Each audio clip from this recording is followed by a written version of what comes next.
Asterisk. Introduction and Zarnian Empire's final push? Asterisk asterisk. An unforeseen arrival, a human warship materialized on the galactic battlefield. Supreme Commander Tazavac of the Zarnian Empire twitched his mandibles with unease as he observed the tactical display. His compound eyes mirrored the holographic representations, depicting the ongoing battlefield situation. The Alliance forces were engaged in a last-ditch defense at the Keldron Nebula, their ultimate bastion before the route to their homeworlds became vulnerable. Supreme Commander, our leading battalions indicate that the Alliance barricade is collapsing.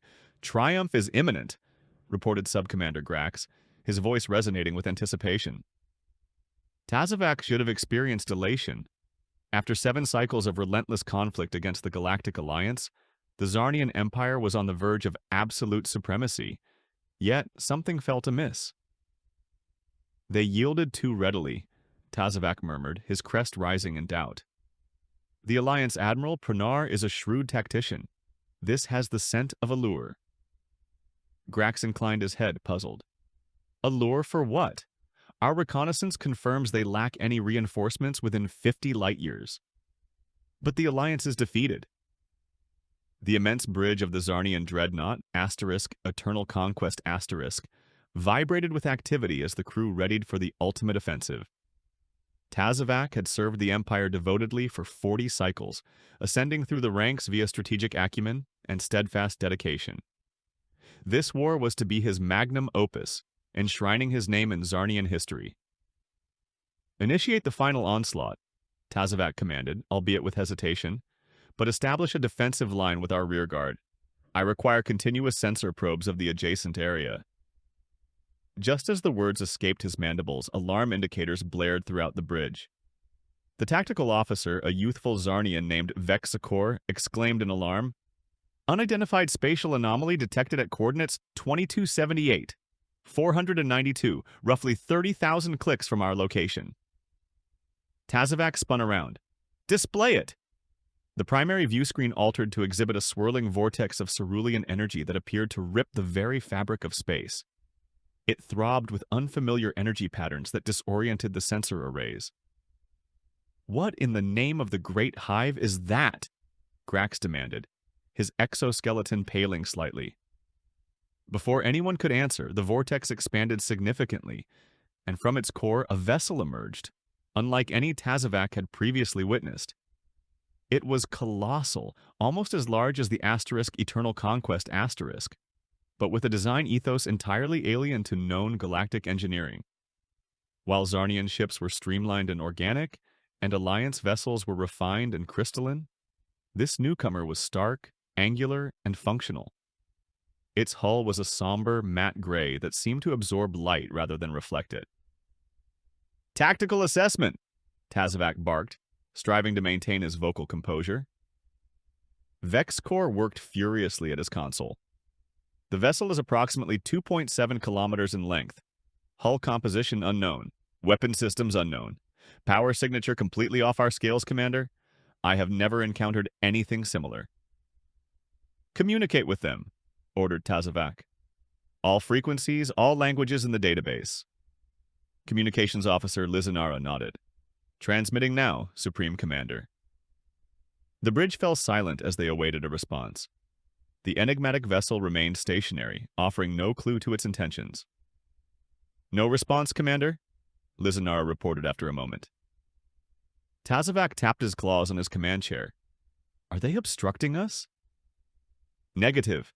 They are receiving our transmission. They are merely disregarding us."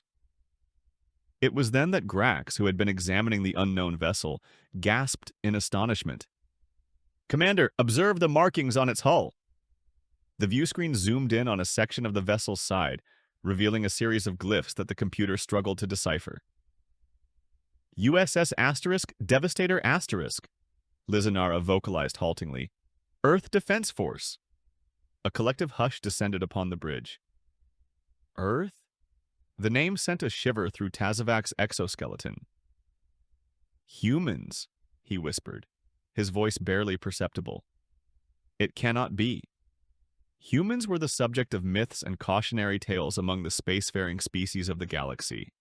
a primitive race from an undistinguished planet in the galactic hinterlands who, according to intelligence reports, had only attained faster-than-light travel within the past century.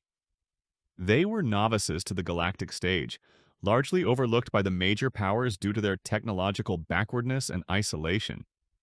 But there were other narratives too, whispers of human resourcefulness and versatility that bordered on the unbelievable.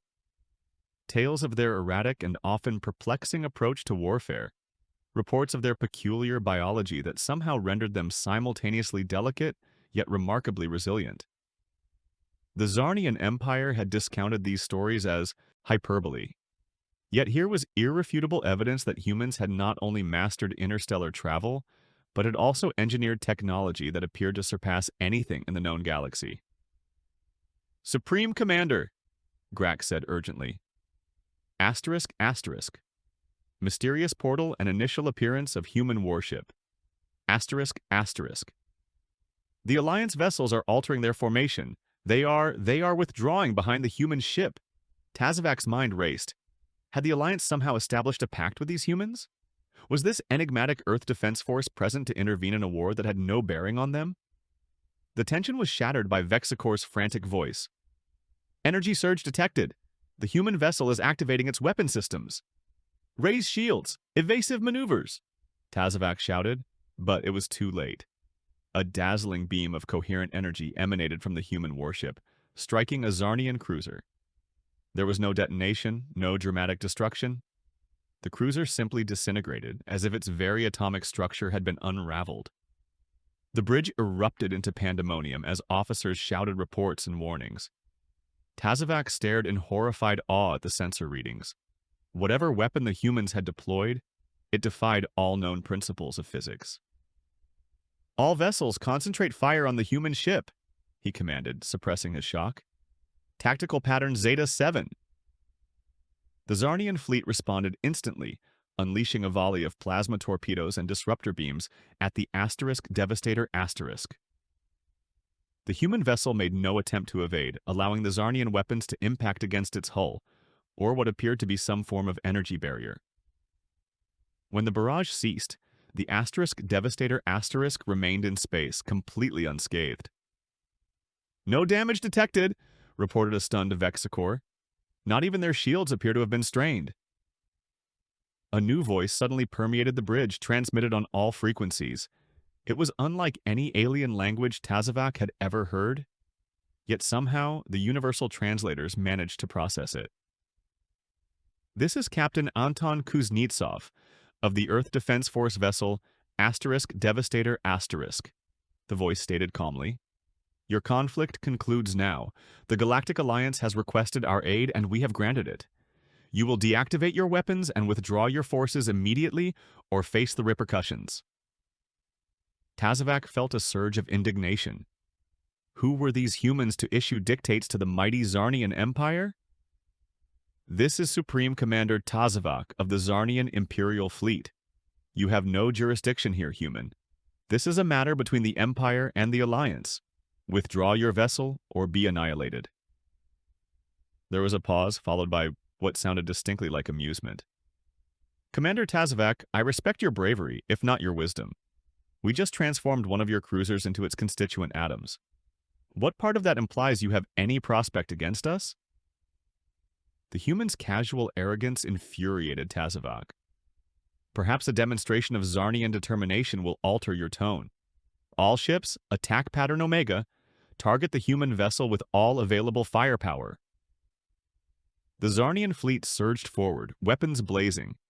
The Asterisk Devastator Asterisk finally began to move, its colossal bulk displaying astonishing agility as it maneuvered through the Zarnian formation. More of those terrifying energy beams lashed out, each one finding a target with unerring precision. "We have lost the Asterisk Arliss Hunter Asterisk and the Asterisk Void Claw Asterisk," reported Grax, his voice trembling. "The Asterisk Righteous Fury Asterisk is incapacitated, Supreme Commander. We cannot endure this." Tazavak observed in disbelief as his formidable fleet, the pride of the Zarnian Empire, was systematically dismantled by a single human warship. Everything he believed he understood about warfare, about the balance of power in the galaxy, was being challenged. As the battle raged around them, Tazavac made a decision that would alter the trajectory of galactic history. All ships cease fire and revert to defensive positions. Establish a channel to the human vessel. Channel open, confirmed Lizanara. Tazavac drew himself up to his full height. Captain Kuznetsov, I propose a temporary suspension of hostilities to negotiate terms. The human captain's voice returned immediately. A prudent decision, Commander Tazavac. I accept your proposal. Let us converse. As arrangements were made for the unprecedented diplomatic Captain Kuznetsov's ultimatum meeting, Tazavac gazed at the human vessel on the view screen. The galaxy had just become a much more intricate place, and the Zarnian Empire's aspirations for domination would require significant reevaluation. Humans had arrived on the galactic stage, and nothing would ever be the same. Captain Anton Kuznetsov strode assertively onto the bridge of the Devastator *, his weathered face betraying no emotion as he surveyed the tactical displays. Behind him walked his first officer, Commander Lila Patel, her expression equally inscrutable. Status report, Kuznetsov demanded, his Russian accent pronounced despite years of universal translator usage. The Zarnian fleet has ceased fire and adopted defensive positions as instructed, reported Lieutenant Commander Marcus Jackson from the tactical station. Their Supreme Commander has consented to negotiations. How magnanimous of him, Kuznetsov remarked dryly, after we vaporized 3 of his ships. Patel suppressed a smile. Sir, was it necessary to showcase the quantum disintegrator on their vessels? The diplomatic corps will have a field day with this. Kuznetsov shrugged. Diplomacy functions most effectively from a position of strength, Commander. The Zarnians only respect power. We just demonstrated who wields the larger cudgel. From the alien observation deck of the Eternal Conquest Tazavac observed with a mixture of apprehension and inquisitiveness as the human shuttle approached the designated neutral meeting point, a decommissioned Alliance trading station at the periphery of the Keldron Nebula. Supreme Commander, I must object to this meeting, Grax stated, his mandibles clicking nervously. These humans have exhibited hostile intent. This could be an ambush. If they desired to obliterate us, they could have already done so, Tazavac responded calmly, though his inner thoracic chamber quivered with suppressed tension. No, Subcommander, I believe the humans genuinely wish to parley, and I intend to acquire all the knowledge I can about them and their technology. The shuttle docked with surprising precision, given its bulky appearance. Tazavac noted how different human engineering appeared from the elegant designs favored by most galactic species. Everything about their technology seemed to prioritize function over aesthetics, with redundant systems and overlapping layers of protection. It was inelegant, yet undeniably efficacious. The airlock cycled, and 3 humans entered the meeting chamber. Tazavac had studied the limited biological data available on humans, but was still unprepared for the reality of seeing them in person. They were bipedal, as anticipated, with bilaterally symmetrical features. Their skin tones varied from pale to dark brown, and they lacked any obvious exoskeletal protection. They appeared almost defenseless, soft, and vulnerable. Yet their bearings suggested anything but vulnerability. The lead human, presumably Captain Kuznetsov, moved with predatory grace, his eyes perpetually scanning the room, assessing threats and exits. The female beside him displayed similar vigilance, while the third human, a taller male with darker skin, carried what was obviously a weapon, though of unfamiliar design.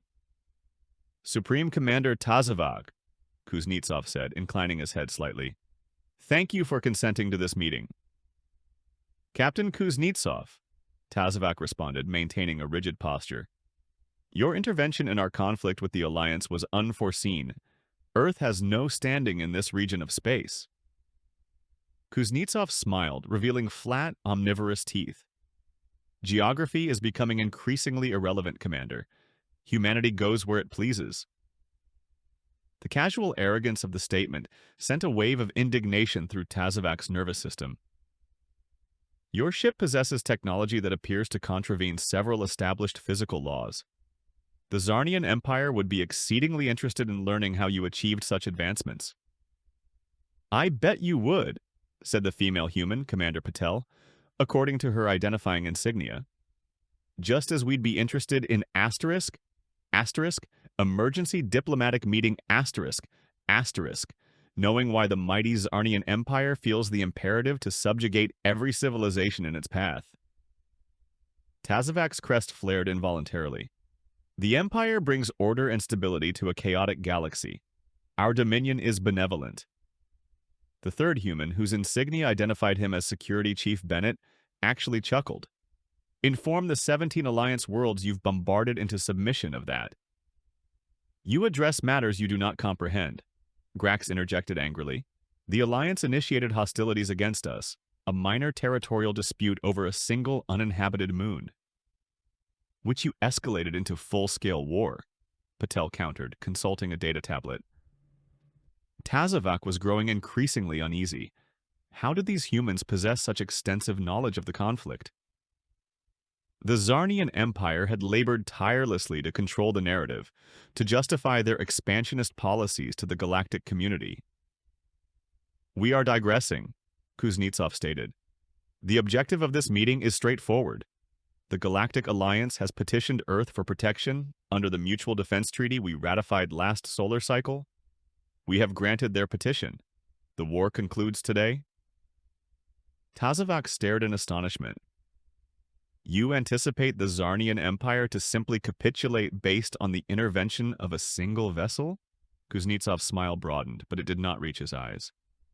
Oh, the Devastator is merely the vanguard, Commander. The Earth Defense Fleet is already en route. 20 ships, each equivalent to or surpassing the Devastator in capability. They will arrive within 48 of your hours. The news struck Tazavac like a physical impact.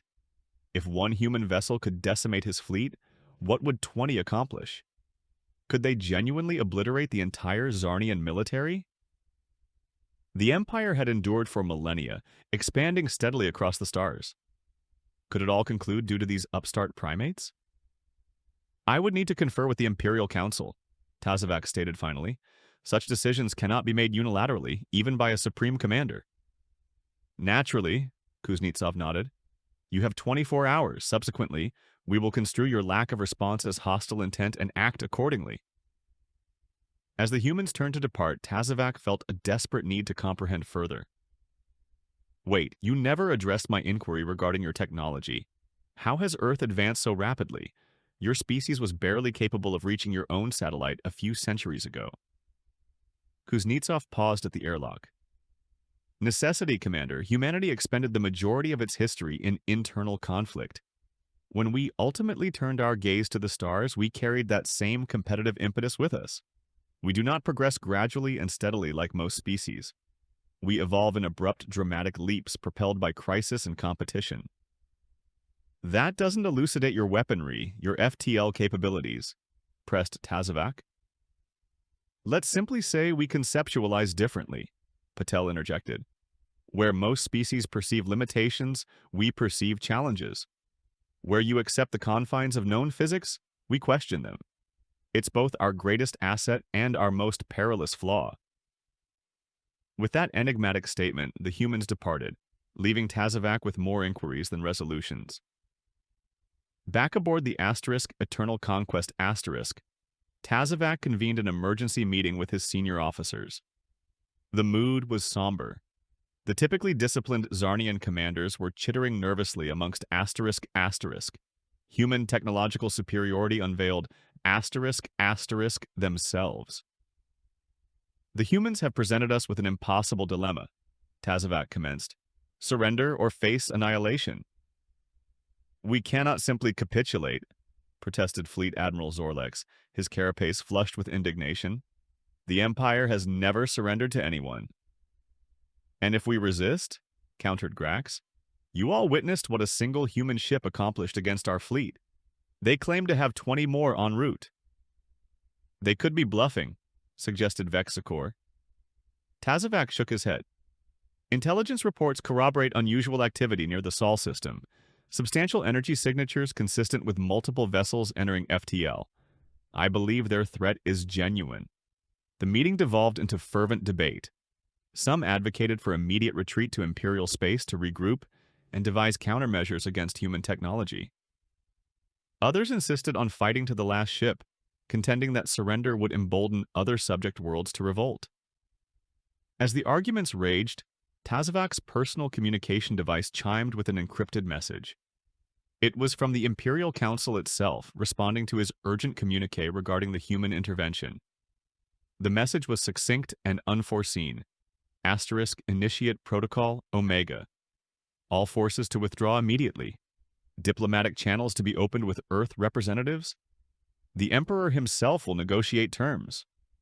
Protocol Omega, the contingency plan for an existential threat to the Empire itself. It had never been invoked in Tazavac's lifetime. "Silence!" he commanded, and the room fell quiet. "I have received direct orders from the Imperial Council. We are to withdraw all forces immediately and return to Imperial space." The announcement was met with shock and disbelief. "Surrender without even engaging?" demanded Zorlex. "Not surrender, strategic withdrawal," Tazavac corrected. "The Council has classified humans as a Class 1 threat species. They believe direct confrontation would be imprudent at this juncture." As his officers struggled to process this paradigm shift, Tazavac gazed out at the starfield visible through the command center's viewport.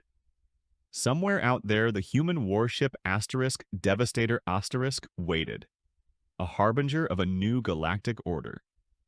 The Zarnian Empire had ruled through intimidation and military might for millennia. Now they had encountered a species that did not fear them, that possessed technology which rendered their most advanced weapons obsolete by comparison. For the first time in his extensive career, Supreme Commander Tazavac experienced something he had never known before: doubt regarding the inevitability of Zarnian dominance. The humans had altered everything, and the galaxy would never be the same. The peace summit on Neutral Station Epsilon 9 was unparalleled in galactic history.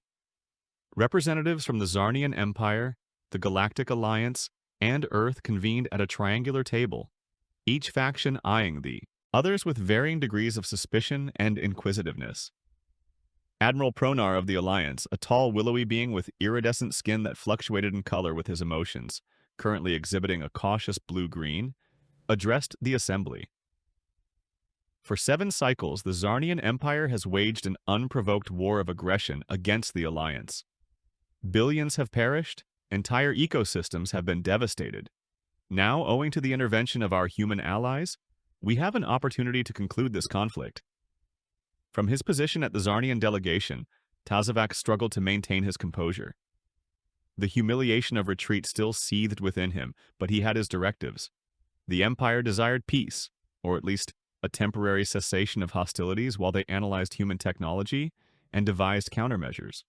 The Zarnian Empire acknowledges that a state of conflict exists between our civilizations, Tazavac stated meticulously, adhering to the diplomatic script furnished by the Imperial Council. We are prepared to deliberate terms for a permanent resolution. The human delegation, led by Ambassador Olivia Reyes, observed the exchange with calculated interest. Unlike the military personnel Tazavac had encountered previously, Reyes was smaller in stature, her demeanor less overtly combative. Yet her eyes missed nothing, and her inquiries penetrated to the core of issues with surgical precision. Prior to discussing specific terms, I believe we must address the underlying causes of this conflict, Reyes stated. The Zarnian policy of expansionism and resource appropriation is fundamentally incompatible with the Alliance's principles of sovereignty and self-determination. The Empire brings stability and prosperity, Tazavac countered automatically. Numerous worlds benefit from our protection. Protection from threats that often mysteriously materialize just prior to Zarnian fleets arriving to save them, Pronar interjected dryly, his skin flushing a sarcastic purple. How convenient. Ambassador Reyes raised a hand. Gentlemen, recriminations will not ***. Peace negotiations commence advance us. What signifies now is establishing a framework for enduring peace. The negotiations proceeded laboriously over the subsequent days. The Zarnians, under duress from their government, consented to withdraw from occupied Alliance worlds and establish a demilitarized zone along the border. The Alliance, for their part, assented to limited trade agreements and cultural exchanges. Throughout it all, Tazovac scrutinized the humans with burgeoning fascination. They were unlike any species he had encountered in his extensive career.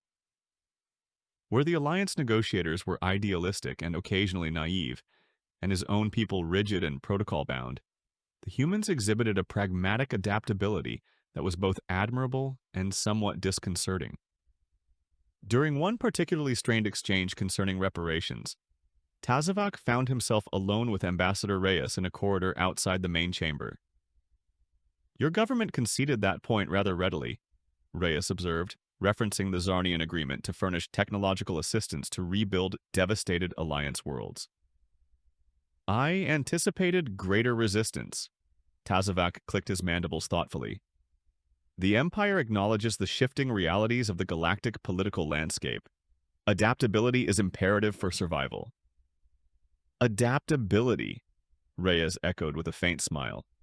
"That's something humans comprehend exceedingly well.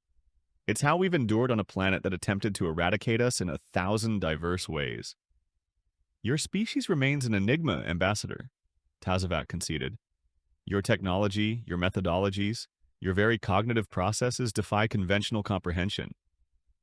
"We receive that frequently," Reyes chuckled. "Humans tend to unsettle other species. We are unpredictable by your standards." "By anyone's standards, I suspect," Tazovac responded.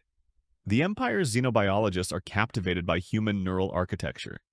Your brains process information in manners that appear almost chaotic. Chaos and creativity are close cousins, Commander. Your people cogitate linearly, sequentially.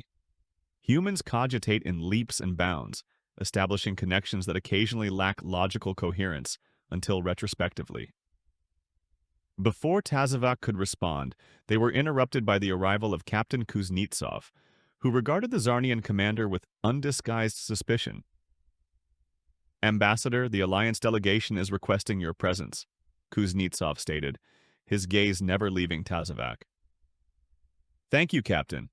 Commander Tazovac and I were merely engaging in a captivating discourse concerning cognitive disparities between our species." "Indeed," Kuznetsov stated flatly. "The commander appears exceedingly intrigued by understanding humans." "Knowledge is power, Captain," Tazovac replied evenly.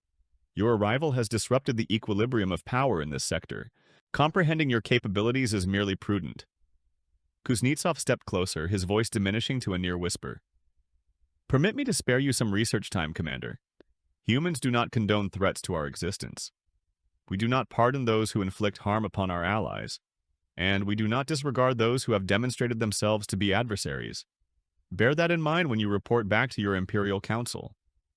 The overt hostility in the human's voice sent an involuntary shiver through Tazovac's exoskeleton. Kuznetsov clearly did not share his government's diplomatic approach. As the peace talks advanced, rumors began circulating among the Zarnian delegation. Peculiar reports from Imperial space concerning human ships materializing near pivotal military installations, somehow circumventing detection grids, accounts of human diplomats on a dozen worlds forging alliances and trade agreements, even whispers that humans had made contact with the enigmatic Void Dwellers, a reclusive species that had rebuffed all prior diplomatic overtures. The galaxy was transforming precipitously, and the Zarnian Empire was struggling to adapt. For a civilization that had expanded methodically for millennia, the abrupt arrival of humans was akin to an asteroid impact on a placid pond, the ensuing ripples of disruption propagating in all directions.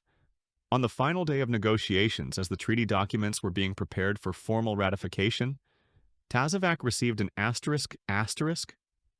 Galactic politics transform asterisk encrypted transmission from Imperial Command.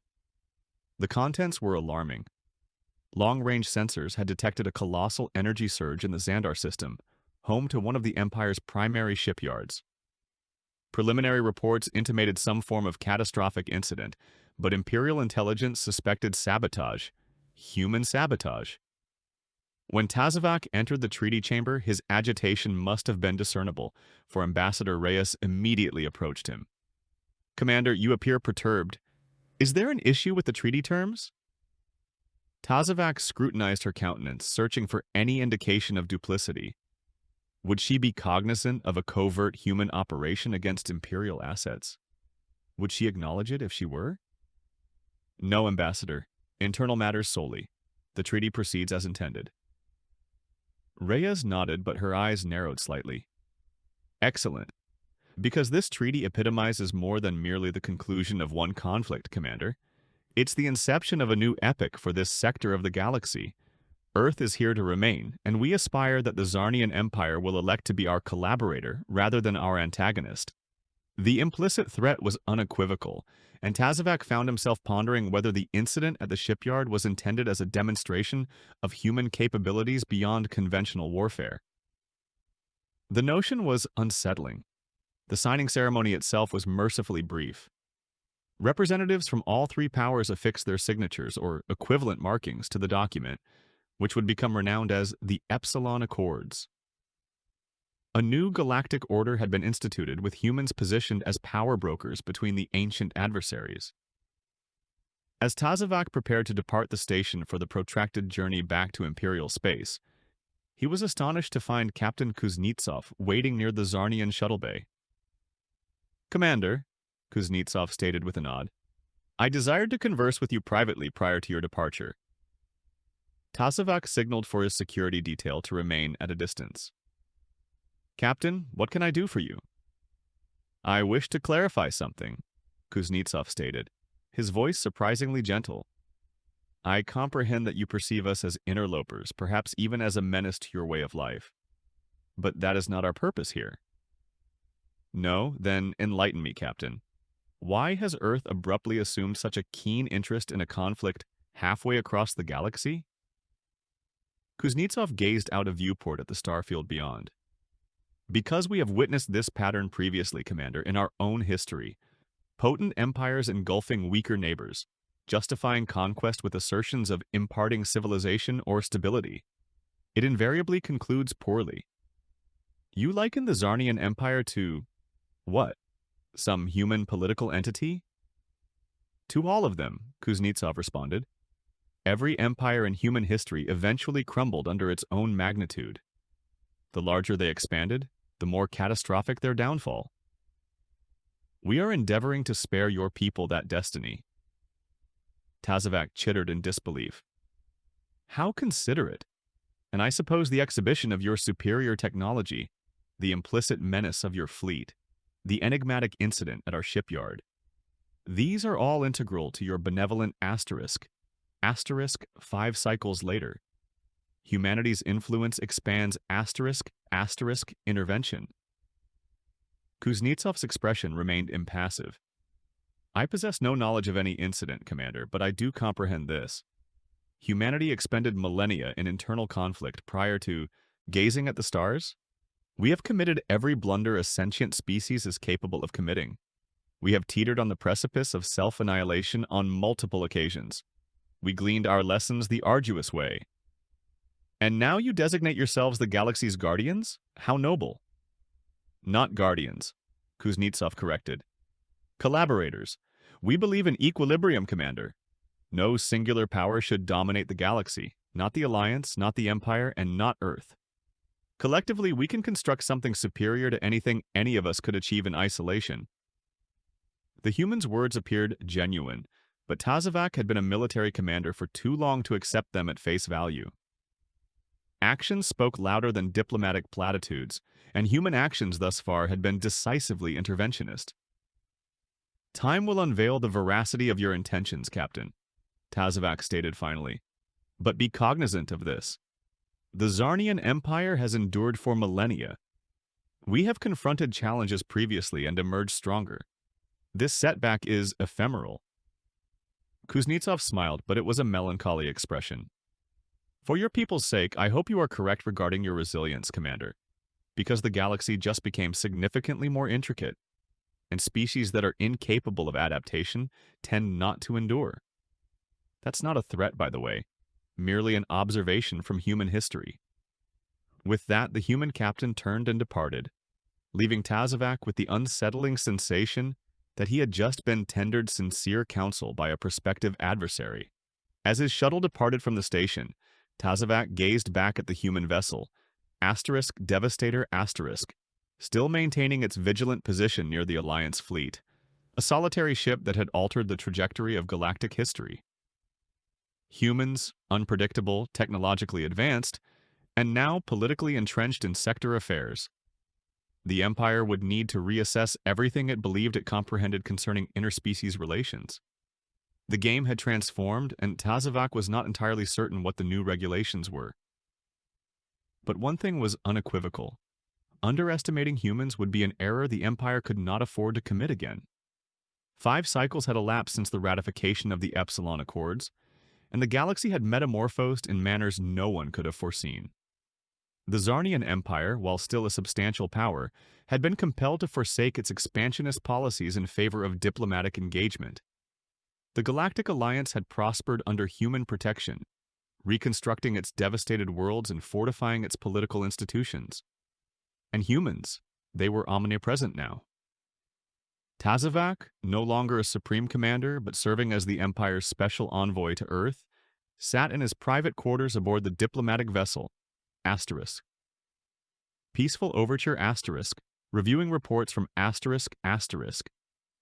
Final Confrontation and Revelation ***, across Zarnian space.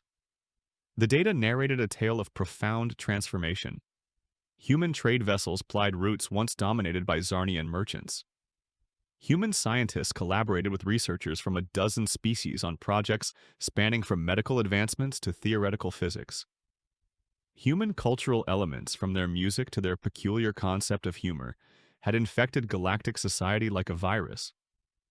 A chime at his door interrupted his brooding. "Enter," he called, anticipating his aide with the daily diplomatic briefing. Instead, a human female stepped into the room. Ambassador Olivia Reyes had aged discernibly since their initial encounter, fine lines now delineating the corners of her eyes and mouth. Humans lived such abbreviated, intense lives compared to Zarnians. "Ambassador Reyes," Tazovac stated, rising to his full height in a gesture of deference that had become second nature during his diplomatic posting. "This is unforeseen." "Special Envoy Tazovac," she replied with a cordial smile. "I hope I'm not interrupting anything of significance." "Not at all. Please be seated. Would you care for refreshment? We have synthesized some of your Earth beverages for visiting dignitaries." "Coffee would be splendid, thank you." As Tazovac prepared the acrid human stimulant that appeared indispensable to their functioning, he observed Reyes surreptitiously. She carried a data tablet and appeared more solemn than usual. "I presume this isn't a social call," he stated, presenting her with the steaming cup. "Perceptive as always," Reyes acknowledged. "I have just received some disconcerting intelligence that I wish to impart to you directly, given our history." Tazovac settled his carapace into the specially designed chair that accommodated his physiology. "Proceed. We have detected anomalous activity in the Andreev sector. Long-range sensors have discerned energy signatures congruent with quantum tunneling technology." Tazovac felt his crest stiffen involuntarily. Quantum tunneling was the foundation for the most sophisticated human weaponry, the same technology that had empowered the ** Devastator * to disintegrate Zarnian,